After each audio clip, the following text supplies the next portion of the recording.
One विभाग में कार्यरत उपनल कर्मचारी अपनी लंबित मांगों को लेकर लगातार 8वें दिन भी हड़ताल पर डटे हुए हैं।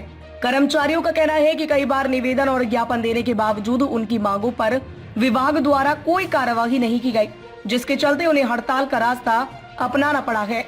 हड़ताली कर्मचारियों ने स्पष्ट कहा है कि उनकी प्रमुख मांगे नियमितीकरण, वन विभाग से उपनल कर्मचारियों को न हटाना और वर्तमान में कार्यरत आउटसोर्स कर्मचारियों के लिए स्थायी पदों का सृजन करना है। कर्मचारियों का आरोप है कि विभाग लंबे समय से उनकी समस्याओं की अनदेखी कर रहा है, जिससे कर्मचारियों के भविष्य को लेकर असुरक्षा बनी हुई है।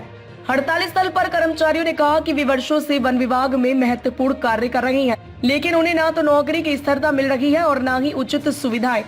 उनका कहना है कि विभाग की ओर से बार बार आश्वासन तो दिया जाता है, लेकिन ठोस कदम उठाए नहीं जाते। कर्मचारियों ने चेतावनी दी है कि जब तक उनकी मांगे पूरी नहीं होती, तब तक हड़ताल जारी रहेगी। उन्होंने सरकार से जल्द निर्णय लेकर उपनल कर्मियों की समस्याओं का स्थायी समाधान निकालने की अपील की है। और हमारा धरना प्रदर्शन अभी आगे तक चलता रहेगा, क्योंकि हमारी जो मांगे थी नियमितीकरण, समान कार्य समान वेतन, ये सब अभी उस पे जब कोर्ट ने आदेश दे दिया है, उसके बाद भी यहाँ पर अभी सरकार सोई हुई है, उन्होंने कोई भी इसके ऊपर कार्रवाई नहीं की है।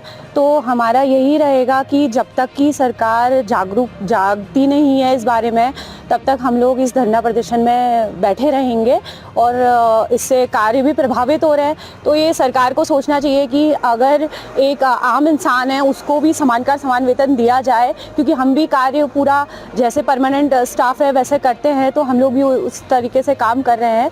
पर सरकार का अभी तक हमारी तरफ को कोई भी अच्छा सकारात्मक हमारी तरफ को कुछ भी नहीं दिया गया है। तो इस वजह से हम लोग अपनी हड़ताल में अभी रहेंगे। हम सभी पिछली 10 तारीख से यहाँ पर धरने पर बैठे हुए हैं। 2018 में माननीय हाईकोर्ट के द्वारा निर्देशित किया गया था राज्य सरकार को कि उपनल कर्मचारियों को चरणबद्ध तरीके से नियमित किया जाए। सरकार ने उस आदेश की अवहेलना की। उसके बाद इन्होंने सुप्रीम कोर्ट का रुख किया। सुप्रीम कोर्ट में भी उनका जो ऑर्डर था वो भी उपनल के फेवर में आया। अभी रिसेंटली इनकी रिव्यू भी खारिज हो चुकी है। अब ये समझ में नहीं आ रहा सरकार क्या चाह रही है। तो हम तो इसी उद्देश्य के साथ बैठे हुए हैं कि जितनी जल्दी इनको सुदबुद्धि आए, जितनी जल्दी ये हमारे पक्ष में कुछ फैसला करें, उसी के आधार पर हम अपने प्रदेश के नेतृत्व के साथ पर हमारी मांगे हैं नियमितीकरण और न्यूनतम मानदेय और समान कार्य समान वेतन की और डीए की। और पिछले 7 दिनों से बैठे हैं, हमारा 8वां दिन हमारा धरने का है।